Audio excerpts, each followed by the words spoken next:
কী রে মা, এইভাবে মন খারাপ করে বসে আছিস কেন?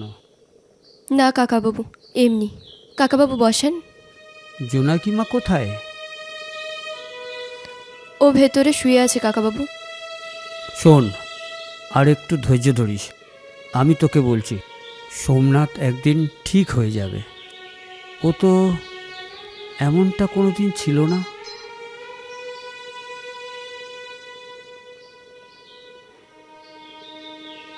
হঠাৎ কি হয়ে গেল? যাই হোক, তুই একটু ধৈর্য ধরিস মা। আচ্ছা শোন, ওই হনুমানটা কোথায়? জানি না। আচ্ছা শোন, চলি আমি, বুঝলি? কিছু মুখে না দিয়ে চলে যাবেন কাকাবাবু। একটু জল একটু নিন। দে।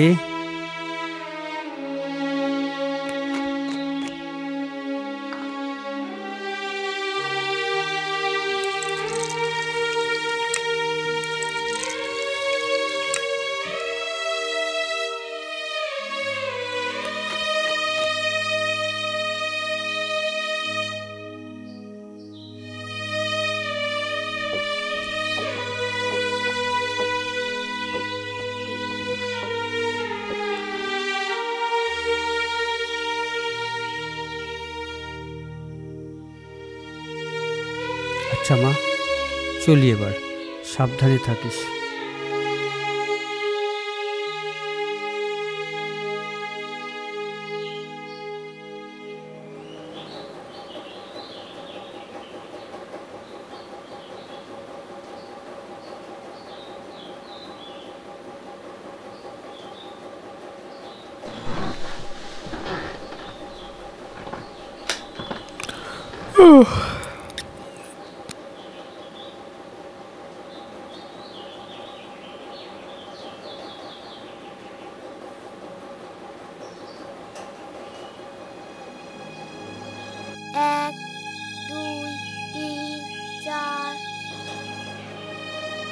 এই এই শোন, কাছে আয়, আরো কাছে আয়। তোর মা কোথায়? কেন জানো না মা কোথায় যায় এই সময়? মুখে মুখে তর্ক। তুমি বাচ্চার সাথে এমন করো কেন? মেয়ের উপর যত দরদ, কাল থেকে পেটে জল পড়েনি সে চিন্তা আছে তোর? মেয়েটা স্কুলে যাওয়ার জন্য ছটপট করে, ওর পড়ার ব্যবস্থাটাও পর্যন্ত আমি করতে পারছি না। আর তোমারই রোজ রোজ মদ খাবার খরচ আমি কিভাবে সামলাবো বলো? কেন? এই ও লেখাপড়া শিখে কি করবে? সেই তো আজ বাদে কাল বাবুর বাড়ি বাসন মাজতে যেতে হবে। কেন? তুমি ঠিক করে কিছু একটা করে ওকে স্কুলে পাঠালে ক্ষতি কি? এই তুই দেখছিস আজকাল অনেক তর্ক শিখেছিস, হ্যাঁ? যা আমার জন্য এক্ষুনি জলের বোতল নিয়ে আয়, যা। অনেক হয়েছে, আমি আর তোমার জন্য ওইসব কিনে আনতে পারবো না। কি বললি শালি? বেহায়া কোথাকার! স্বামীর মুখে মুখে তর্ক। কি হচ্ছে রে? তুমি আমাদের ব্যাপারে একদম একদম নাক গলাবে না। কি বললি তুই? শয়তান! বইয়ের পয়সায় মদ গিলবি, বউ খেতে সংসার চালাবে, আর তুই সারা দিন মদ খেয়ে বউকে আর মেয়েকে পেটাবি? হ্যাঁ, দিনের পর দিন তোর বেয়াদবি আমি সহ্য করেছি, আর যদি বাড়াবাড়ি করিস তোকে এ বাড়ি আমি ছাড়া করব। কেন? এটা কি তোমার? বাহ, সাহস তো কম নাই তোর। কাকাবাবু, কাকাবাবু আপনি চলে যান, চলে যান। তোর মতো কুলাঙ্গারের কপালে এ লক্ষ্মী বউ কিভাবে জুটলো ভগবান জানে।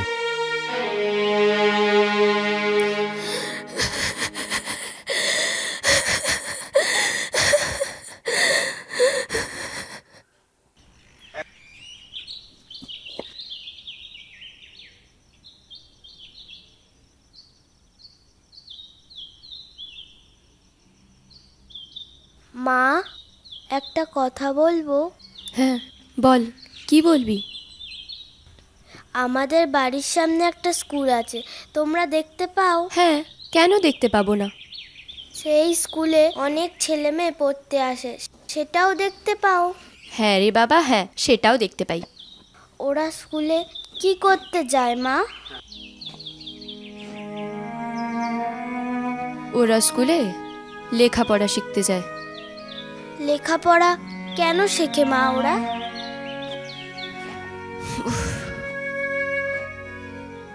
ওরা লেখাপড়া শেখে যাতে ওদের জীবনে কোনো দুঃখ কষ্ট না আসে, তাই। তুমি লেখাপড়া শেখোনি তাই না মা? হ্যাঁ মা, আমি লেখাপড়া শিখতে পারিনি মা। ও তাই তোমার এত দুঃখ না মা? মা, আমি কবে স্কুলে যাব? জানি না।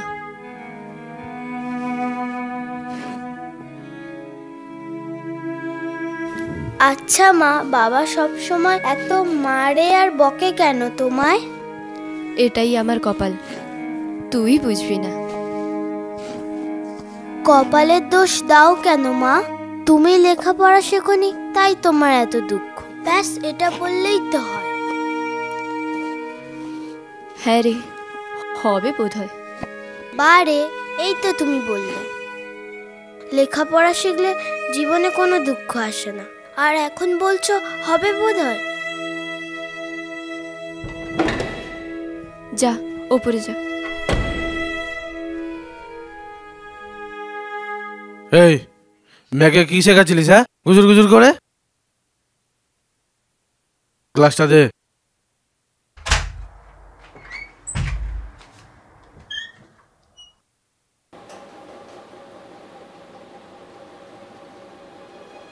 শেখাবার কি আছে? মেয়ে বলছিল ও কবে থেকে স্কুলে যাবে। আচ্ছা, তো 14 পুরুষ কখনো স্কুলে গেছে? হ্যাঁ,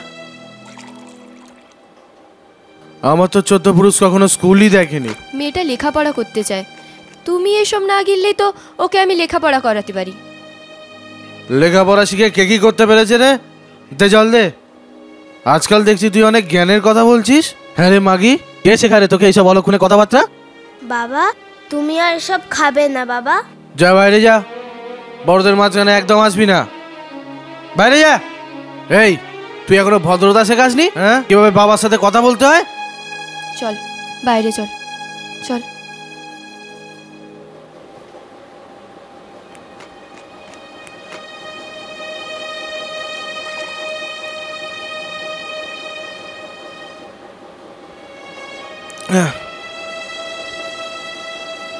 আমাকে এরা একদম শান্তিতে থাকতে দেবে না।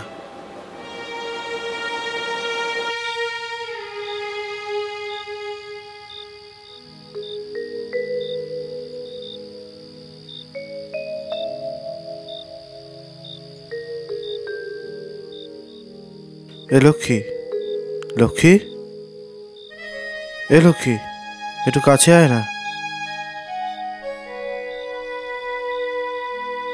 পাশে শোয়ার সময় যত করে মিষ্টি করে কথা বলা, আর বাকি সময় মদ গিলে আমাদের মারো আর গালাগালি করো, এটাই তোমার রোজকার কাজ, তাই না? বোতলের জল কি এমনি খাইছো না? থাকতে পারি না ওদের ছেড়ে। একবার ভাবো তো, আমরা লেখাপড়া শিখিনি তাই আমাদের এত অভাবের সংসার। মেয়েটাকে একটু কষ্ট করে লেখাপড়া শেখালে ওর তো আর এমন কষ্ট হয় না, বলো? বুঝি রে সোনা, সব বুঝি। বোঝো যখন, মেয়েটার দিকে একটু ঠিক করে চাইলেই তো হয়। শালাই সুমনই দেয়। ও যদি সেদিন এর তার দোষ দিয়ে নিজের দোষ ঢাকলে কার লাভ শুনি? শোন, তোর এত বকবকানি আমি সত্যি বলছি কিছুই বুঝি না। আমাকে কি করতে হবে সেটা বল। এইসব না গেলেই তো হয়, মন দিয়ে একটু রোজগার তো করতে পারো। ঠিক আছে, করব। এবার তো কাছে আয়। তুমি তো এমনটা ছিলে না। আমার দ্বিগুণ বয়স হওয়া সত্ত্বেও বাবা তোমাকে ভালো পাত্র ভেবে আমার সঙ্গে বিয়ে দিয়েছে। কাজবাজ কিছু তো একটা করছিলে, যেই একটু পুরনো হলাম অমনি তুমি তোমার আসল রূপটা দেখিয়ে দিলে। এমন কেন বলছো? মদ যেমন আমার কাছে কোনোদিনও পুরনো হয় না, ঠিক তেমনি তুমিও কোনোদিনও আমার কাছে পুরনো ছিলে না সোনা।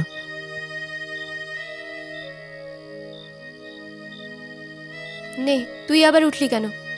শুয়ে পড়, শুয়ে পড় দেখি।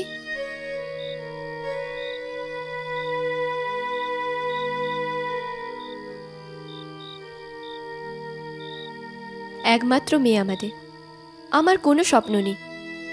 আমি শুধু চাই মেয়েটাকে একটু পড়ালেখা শিখিয়ে ওর ভবিষ্যৎটা গড়ে দিতে। শোনো না, পারবে না তুমি আমার এই একমাত্র কথাটা রাখতে? বলো।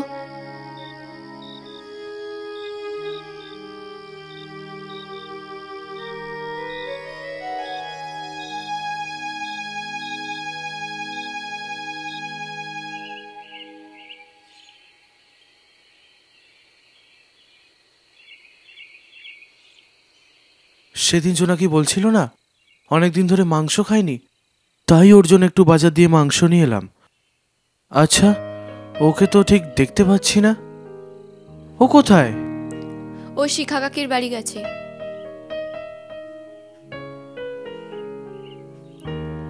এটা কি? আমি ভাবলাম তুমি বোধহয় শুধরে গেছো। এই রে, ওটা দে। হুট হুট করে কি ছাড়া যায়? তুই বল, আমাকে একটু সময় দে, একটু সময় দে, দেখবি আমি আস্তে আস্তে সব ছেড়ে দেবো।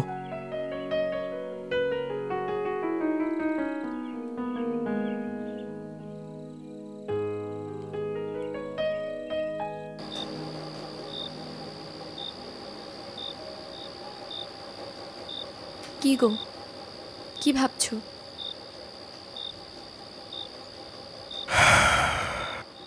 মেয়েটা ঘরে নেই, তাই ঘরটা কিরম খালি খালি লাগছে। মাসির বাড়ি তো গেছে, দুদিন পর তো চলেই আসবে। ভাবছি মেয়েটাকে একটু কষ্ট কষ্ট করে স্কুলে পাঠাই। সত্যি বলছো? হ্যাঁ গো, আমার জীবনে আজ এই মুহূর্তটা আসবে কখনো ভাবিনি। তোমার মুখে এই কথাটা এমনভাবে শুনবো সত্যি কখনো ভাবিনি। আমি আজ খুব খুশি, খুব খুশি। আমার বাপ তো কোনোদিনও আমাকে স্কুল পাঠায়নি, সেই ছোট্টবেলা থেকে জোগাড়ের কাজে মফস্বলে পাঠিয়ে দিত। আমি কি করে বুঝতাম পড়া কি জিনিস? সারাদিন কাজের চাপে বাবুদের বাগানে কাজ করতে করতে সুমন, অজয়, বিট্টুর সাথে সময় কাটাতে কাটাতে কখন যে মদ ধরে ফেললাম বুঝতে পারিনি। বড় হতে হতে নেশাটাও যেন কেমন বেড়ে যেতে লাগলো। তোরে বড্ড ভালোবাসি রে, তাই ভাবলাম তোরে তো আর ছাড়তে পারবো না, তাই তাই মদটাকেই ছাড়ছি। একটু সময় দিস, দেখিস আমি আস্তে আস্তে সব ছেড়ে দেবো। একটু সময় দিস। বাবা তো আমায় বলেই ছিল তোমার নাকি কোনো নেশাই নেই। কিন্তু তোমাকে বিয়ে করার পর দেখলাম তুমি তো নেশা ছাড়ার কিছুই বোঝো না। ভগবানকে অনেক অনেক ধন্যবাদ। মেয়েটা বড় হওয়ার আগে তুমি নিজেকে এভাবে বদলাবার চেষ্টা করেছো। তোর ওপর অনেক অনেক অত্যাচার করেছি রে, সেসব তুই মুখ বুঝে সহ্য করে গেছিস। ভাবলাম এত ভালোবাসা, এত সহ্য কে করবে আমায়, তাই তোকে হারানোর ভয়ে নিজেকেই একটু পাল্টে ফেলার চেষ্টা করছি। তুই একটু সময় দিস, একটু সময় দিস রে। বেশ, দিলাম, এই একটুকুই দিলাম।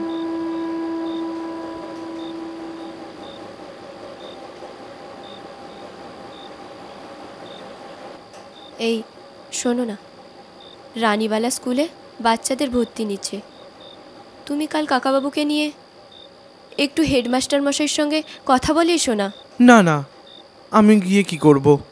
আমি ওখানে গিয়ে কি থেকে কি বলে ফেলবো? তুই বরং কাকাবাবুকে নিয়ে যা। আর তাছাড়া কালকে তো বাবুদের বাগানে কাজ আছে।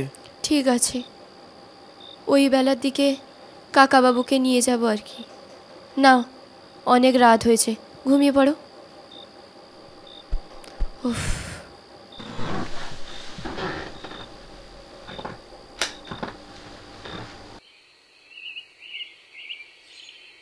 দিদি ভাই, হ্যাঁ, কি করছো? আমি ছাদে দাঁড়িয়ে খেলা করছিলাম। খেলা করছিলে? বাবা কোথায়? বাবা ছাদে আছে। ছাতে? আচ্ছা।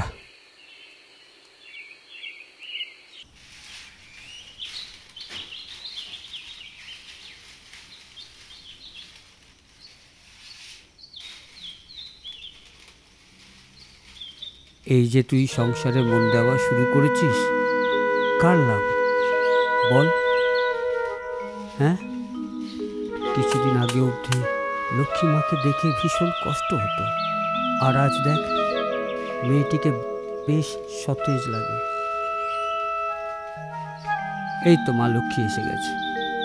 কাকাবাবু কখন আসলেন? এই তো কিছুক্ষণ হলো এলাম।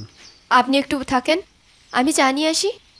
তুই তো এই আসলি, এসেই কতক্ষণই বা লাগবে? আপনি একটু ওর সঙ্গে কথা বলেন, আমি চা বানিয়ে নিয়ে আসছি। তুমি চা খাবে? হ্যাঁ হ্যাঁ, চা 2 কাপ নিয়ে আয়।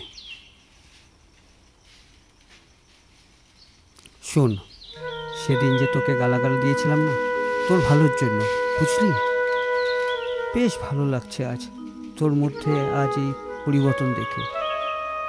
একটা মাত্র ফুটফুটে মেয়ে, ওর ভবিষ্যৎ চিন্তা তো তোদেরই করতে হবে। ও দাদু, দাদু জানো বাবা আমার জন্য পেন্সিল আর খাতা এনেছে? তাই? কই দেখি তো, নিয়ে আয়। দাঁড়াও, আনছি।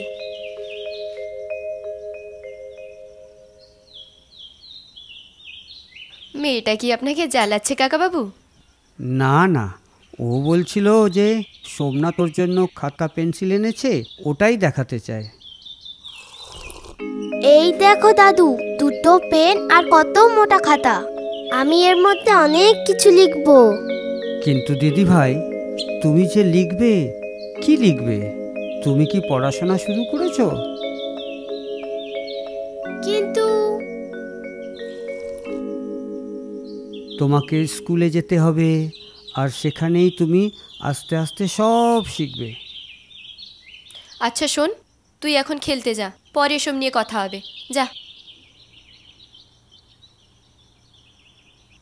আচ্ছা, আমার চা খাওয়া তো হলো, এবার আমি যাই, আর আমি তোমাদের মাঝখানে আসবো না, ঠিক আছে?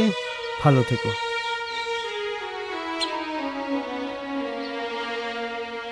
যাই, তুমি মেয়েটাকে একটু দেখো, আমি ভেতরে গিয়ে রান্না বসাই।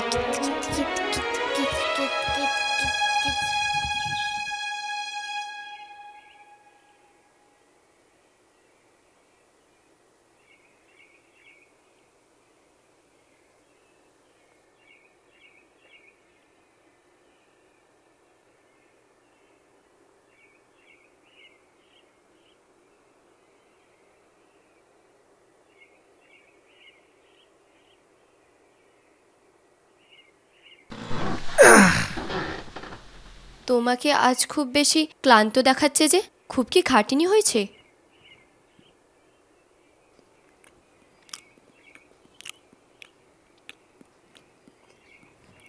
তা একটু হয়েছে, ছাড় সে কথা। শোন না, স্কুল গেছিলিস কাকাবাবুকে নিয়ে? হ্যাঁ, গিয়েছিলাম।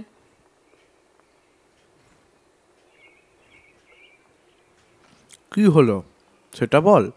হেডমাস্টার মশাই ছিলেন না, ওই কি পরের মাস্টার মশাই বললেন মেয়েকে নিয়ে সোমবার ভর্তি করাতে যেতে। আর বইপত্র আর কিসব যেন টাকা লাগবে সেসব কিছু বলেছে? হ্যাঁ, তা তো লাগবেই। কত? তা বই কাপড় ভর্তি নিয়ে 5,000 লাগবে। বাবা, এত? সরকারি স্কুল, তারপরেও? সেটাই তো বলল। কিন্তু এত টাকা সোমবারের মধ্যে? সেটা এখন তোমাকে চিন্তা করতে হবে না। মানে? মানে কাকাবাবু বলেছেন উনি জোনাকির ভর্তির টাকাটা দিয়ে দেবেন। না না, ওটা আমি করব। তাছাড়া আমার মেয়ের খরচ উনি কেন করবে? ও তুই ওনাকে বলে দিস যে আমার মেয়ের খরচা আমিই করব। হ্যাঁ, সত্যি তুমি এত ভালো? হ্যাঁ, তুমিই করবে। আমার জোনাকির পড়ার খরচ ওর বাবাই করবে। এই দেখো বাবা, আমি এ থেকে এম পর্যন্ত একাই লিখেছি। তুমি শুনবে আমি বলি? না না, থাক। তা কিভাবে শিখলি তুই? দাদুই তো সব শিখিয়ে দিয়েছে। এবার থেকে তুমি রোজ স্কুলে যাবে, স্কুলে গিয়ে আরও অনেক কিছু শিখবে। দেখেছো মেয়েটা এখন কত খুশি খুশি থাকে, তাই না? সত্যিই তাই। আজ আমরা খুব খুশি। কিন্তু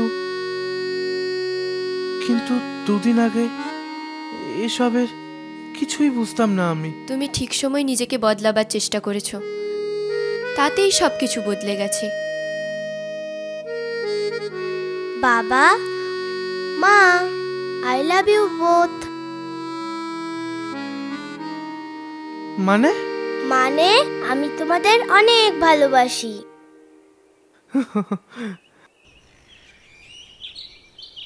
জোনাকি আজ খুব খুশি। অবশেষে সে স্কুল যেতে পারল। স্কুল যাওয়ার আকাঙ্ক্ষায় সে ভীষণ ভেঙে পড়েছিল। জোনাকির পারিবারিক পরিস্থিতি ছিল একেবারেই ভিন্ন। তার মায়ের ধৈর্য ও বাবার চারিত্রিক পরিবর্তনে সমস্ত হিসেবটাই বদলে যায়। জোনাকিরা অন্ধকারের মধ্যে নিজেদের পথ খোঁজার চেষ্টা তো করে, কিন্তু সে পথ সবাই খুঁজে পায় না। আর্থিক প্রতিকূলতার সত্ত্বেও বাবা মার একান্ত ইচ্ছাতেই জোনাকি আজ স্কুল যেতে পারল। সর্বশিক্ষার নিরিখে পরিস্থিতি কোনো বাধা হয়ে দাঁড়ায় না, ইচ্ছেটাই শেষ কথা বলে।